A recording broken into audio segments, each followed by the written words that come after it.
Hey everybody, Paul here at 509 Therapy Hub, Spokane, Washington, and we're going to look at a foot in particular. But part of what we look at in a bike fit, and something that's really overlooked, but you can check this at home to see if you qualify, because only about 90% of you will. So we're going to look at Devin's foot here, down here, and we have a shoe off, and you can see. I mean, if you look at both feet like this, but you can see his foot is not flat or level like the ground. There's a tilt to it, okay? This is really common. I actually developed a tool so you can measure that and figure out what the angles are. That's one way to look at it. It's something I actually did then when I developed my pedal is I worked on tilt, okay? So we're able to start formulating about how many wedges someone may need.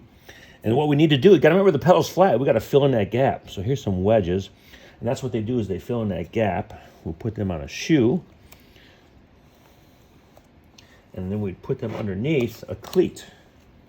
And so now you kind of get to see what wedges do is they fill in this gap. Okay, this is flat, the pedal.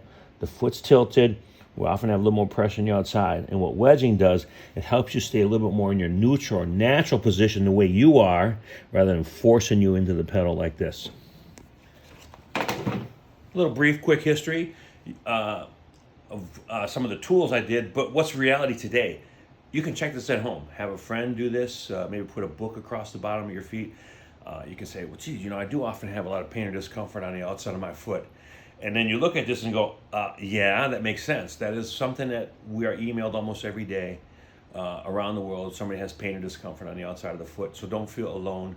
Your knee may dive inward when you're pedaling. A lot of things happen because this is the bottom of the chain and works its way up, can work its way all the way up to your back, and could be the cause of some of your discomforts.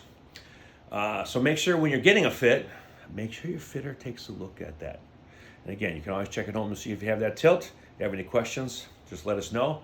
I'm Paul, and I'm hanging out at 519 Therapy Hub, and you can look me up at thecyclepoint.com.